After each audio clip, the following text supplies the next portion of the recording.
Tubasuze kandi tubifurize kugira ibihe byiza nshuti bakunzi ba Mazo TV. Tugarutse muri ni update zo kuri uyu wa 14 umwaka w'2025. Ukwezi ni ukwa gatanu, ni Mazo TV. Tugarutse muri update nanone aho tugiye kuba tugaruka mu burasirazuba bwa Repubulika Iharanira Demokarasi ya Kongo. Mubizi ko urugamba rukomeje kuba magasa hano mu burasirazuba bwa Kongo. Nta kindi ni umutwe wa M23 ukomeje guhangana ku buryo bukabije no igisirikare cya leta ya Kinshasa, ndetse n'umutwe n'imitwe bafatanyije ya Wazalendo ndetse na FDLR. Yes, muri iki kiganiro ntabwo ndi njyenyine, ndi kumwe n'umutaramu wanjye. Mutaramu, waramutseho neza? Baramutse neza. Yes, turagira ngo utangire wibwira abakunzi ba Mazo TV bagukurikiye, ubabwire icyuri cyo mbese n'ubusesenguzi tugiye gukora muri iki kiganiro. Ya masaha tuvugana turi kuri televiziyo ya Mazo TV. Ubu ngubu yewe nabaye mutumirwa uyu munsi. Amazina yanjye ni Ishimwe Patient, ndi umunyamakuru wikorera muri make n'ibyo ngibyo. Yes, Patient, ndagira ngo dukubite tubangura.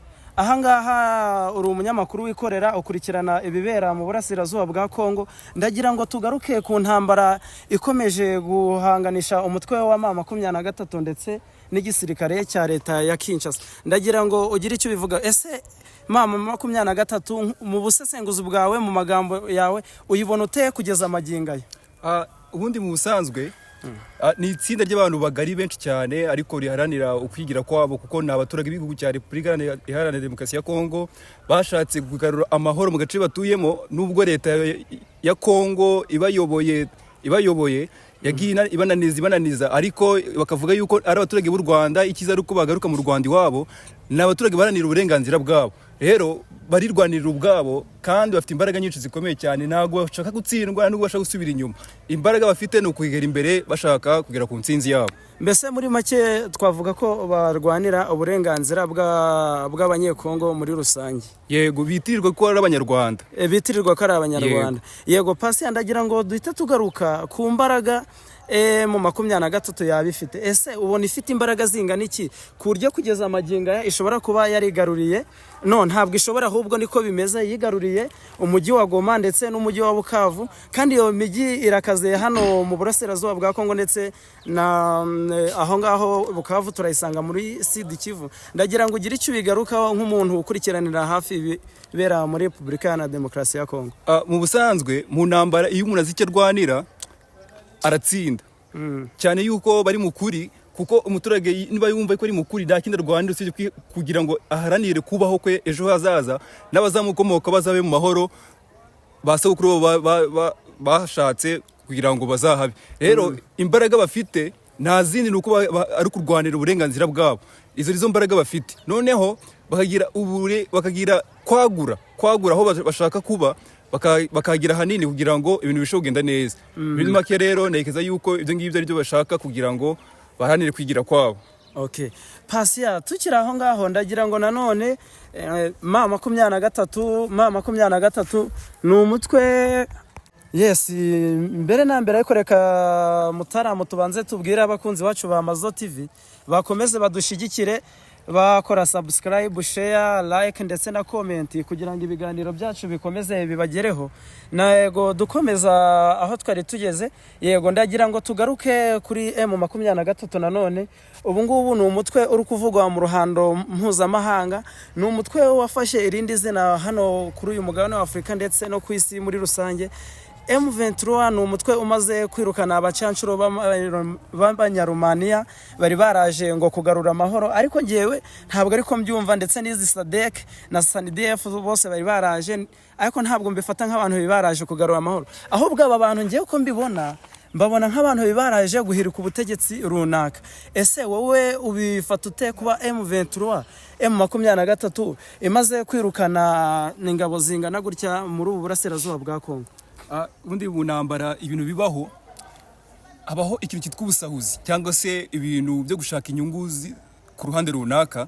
Sinekeza yuko aba bantu bose baje kugarurira amahoro Kongo ari imwe bafitiye Kongo, bitewe n'umutungo kamere iki gihugu ifite. Ujya usanga benshi baje kugarura byitwa yuko baje kugarura amahoro, ariko ikintu cyinshi bakurikiye cyangwa se bashaka kugira ngo bagarurire ibintu kuri bo babyikubireho. Niyo mpamvu rero ujya usanga kugira ngo barwanire icyo baje gukora akenshi batsindwa ntibagere ku mugambi n'intego baje gushaka muri gihugu cya Kongo, kuko hari intego nyamukuru yaje ibazanye muri Kongo, ugasanga iyo ntego ntibayigezeho. Rero nkavuga ni birashoboka yuko ibyo bintu byose baba bashaka kwigarurira inyungu zabo bwite, ibyabaze byo kugarura amahoro ugasanga bishyize ku ruhande, ugasanga niko gutsindwa kwabo. Yego, ndagira ngo duhite tugaruka kuri aka kantu k'ubukungu. Ese kuba M23 yarafashe bino bice bikungahaye ku mabuye y'agaciro, ubona ko bwawe biyimariye iki? Hari akamaro byaba biyifitiye? Akamaro karahari, ni uko batabishyiramo imbaraga nyinshi cyane kugira ngo uyu mutungo wabo ugire icyo ubafasha. Kuba urahari icyo bakora basa nk'abawutangira bakawutangira ubuntu, kuko iyo uhaye umuntu karibu iwawe ukamuhereza access yo kuba yakoresha ibintu byose, rekeza yuko ikintu cyose niba gifite uburenganzira arifatira yigendere, namara kwigendera we uwagitwaye kizamugirira akamaro kuruta uwo yagisanganye. Rekeza yuko rero Kongo ibyaza umusaruro, ariko ntabwo ibyaza umusaruro 100% mu buryo bwuzuye. Okay, Patient, ndagira ngo tugaruke ku nyungu zo kuba ku nyungu u Rwanda rwaba rufite muri iyi ntambara. Ese iyi ntambara iri gusigira iki u Rwanda nk'inyungu nyine? Wenda nk'ubu ngubu turagaruka kuri couvre-feu iri kubera hano muri Goma, no operation zo gusaka FDLR, Wazalendo ndetse na FRDC bahunze urugamba igihe umujyi wa Goma wafatwaga, ndetse n'abahunze urugamba muri paraki ya Nyiragongo igihe bajyaga guhigamo aduye. Ese ibi ngibi urumva bifitiye iki u Rwanda nyine nk'umumaro? Ntabwo byabura kugirira igihugu cy'u Rwanda umumaro. Ndabivuga muri ubu buryo kugira ngo byumvikane neza. Umuturage utuye Rubavu wari ufite imikorere muri Kongo, nekeza yuko ubu ngubu aratekanye, nekeza yuko ubu ngubu arakora kuruta uko yakoraga mbere mu myaka ibinga 5 ishize, mbere ko Covid iza. Umuturage mbere ya Covid yambaga saa 11, aho Covid igereye mu Rwanda birangira iyi Covid ifunze imipaka, umuturage yambuka saa 12, saa 9 akabarambutse. Ugasanga biri kugorana, amasaha y'ikigoroba ntabwo bari gukora neza bitewe nuko amasaha yabaye makeya.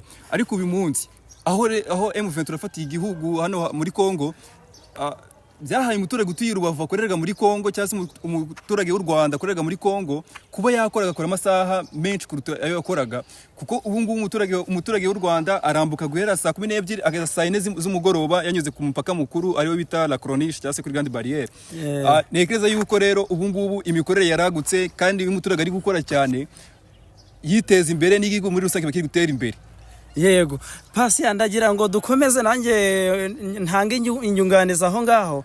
Inyunganizi ku nyungu u Rwanda rwari rufitemo ni irifata rya FDLR, kubera ko u Rwanda rufite icyuho cy'uko rutabonye FDLR zose zasize zikoza amahano muri iki gihugu kugira ngo zibiryozwe. Ibyo rwose. Yes, ndumva ngiye rero iyi ntambara cyangwa se izi operation ziri kuba muri uyu mujyi wa Goma, ikintu ziri kumara u Rwanda nuko rugiye kugira amahirwe yo gushyikirizwa abasize bakoze amahano mu gihugu cy'u Rwanda.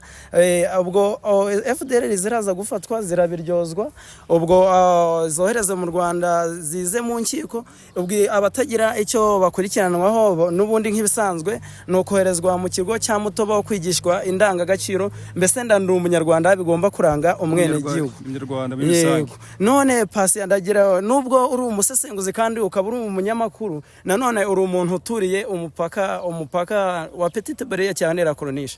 Ni umupaka Petite Barrière. Petite Barrière, yego, nawo ni umupaka ukora ibikorwa by'ubwambutsi, bw'ubucuruzi ndetse n'ibindi bikorwa bitandukanye. Ndagira ngo ugaruke ku rujya n'uruza size maginga ya ruri mu mupaka, nyuma yaho umupaka nawe ubohowe na M23.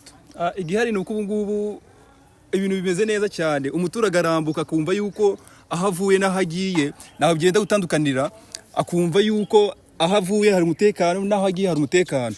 Yandi magambo rero nekeza yuko umuturage ubu ngubu aguwe neza. Igihari ni uko ubu ngubu urebye umubare w'abantu bambukaga muri imyaka 5 ishize wariyongereye, twavuga wikubye kabiri. Ngiye umuturage utuye Rubavu, iyo urebye ukajya ku karere ku munsi wo kuwa mbere, kuwa gatatu no kuwa kane, imbere y'akarere ka Rubavu imbere yacu hari ikibuga gihari. Icyo kibuga muri iyo minsi mu gitondo, kuva mu gitondo saa moya kugera saa 7 gutyo, ugisanga ari utanga ibyangombwa. Iyo service yo gutanga ibyangombwa byambuka uyu mupaka yabaye nini muri aka karere. Bishatse kuvuga iki? Bishatse kuvuga yuko abaturage bari kwambuka cyane ku bwinshi kuruta uko bambukaga mbere. Niba bari kwambuka ubwo hari ikintu bari kujya kurebayo. Igihari ni uko n'ubu ngubu urubyiruko rwatinyanga kwambuka, ubu ngubu rurambuka rukambukana n'ikibazo. Rero nekeza yuko iyi serivisi kuba yariyongeye ni ibintu byiza kandi bishimishije, binogeye amaso ku muturage utuye mu karere ka Rubavu ufite imikorere muri Kongo hakurya. Yes, ndagira ngo nanone tugana ku musozo tugaruke kuri iki kintu. Ese ubona FDLR iri hariya muri Kongo ishobora kuzaranduka burundu? Birashoboka cyane kuko uyu mutwe wa M23 urafasha hano muri Kongo, uri gushyiramo imbaraga nyinshi cyane kugira ngo uwo mutwe uveho burundu, kandi nekeza yuko kuranduka kwawo nizo nyungu z'igihugu cy'u Rwanda. Twebwe nk'abanyarwanda tuzagira amahoro, twumve dutekanye, twumve yuko nta muntu uri hanze y'igihugu ufite ishyari abaturage b'u Rwanda. Kuko hano muri Kongo FDLR ishyaka cyangwa se imbaraga bafite ni ukuza bagatera u Rwanda ibyo rwageze rukabisenya. Twebwe ntabwo twifuza gusubira inyuma nk'abanyarwanda, narwo twifuza kudohoka ku mugambi dufite. Umugambi dufite nuko twaba mu Rwanda twifuza, kandi mu Rwanda rurimo amahoro n'umutekano muri rusange. Yego, nanone turi mu musozo, ariko ndagira ngo ubu ngubu watubwira dusoza, ese M23 imaze kubohora 10% by'ubutaka bwa Kongo. None ndagira ngo ugaruke kuri iki kintu. Ese ubu ngubu ubona leta ya Kongo ibi bintu ibyungukiramo cyangwa ni igihombo? Kuri yo ni igihombo, nabivuga muri ubu buryo. Kuri yo ni igihombo kuko ubutaka ni umutungo kamere w'igihugu. Ubutaka ni umutungo kamere w'igihugu. Rekeza yuko niba batangiye guhomba 10% by'ubutaka bafite, 10% ni hagari, ni ahantu hanini cyane kuko na ahantu hanini hashobora kuba haruta n'iki gihugu cy'u Rwanda. Ntago haruta u Rwanda, ahubwo hakubye u Rwanda. Hakubye u Rwanda. Niba hangana gutyo rero nekeza yuko ni ahantu hanini bamaze gufata.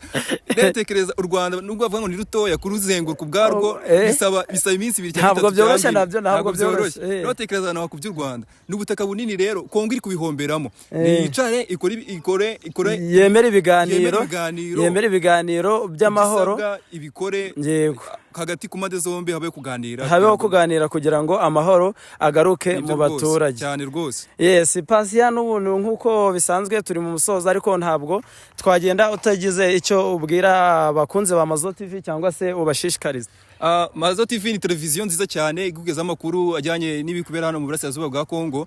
Nekereza yuko ku muntu ubikurikirana neza yakanda subscribe, share na comment kugira ngo abashe gukurikirana ibiganiro binyuzwa kuri iyi televiziyo, byamugirira umumaro we kugira ngo amenyeho isi kwerekeza, amenye nuko igihugu gihana imbibi n'icyo atuyemo, amenye naho kiri kwerekera. Rero nekeza yuko umuturage utarakora subscribe cyangwa se utaragera kuri ibi bikorwa bya Mazo TV ashabuke yihute cyane agere kuri iyi televiziyo. Murakoze cyane.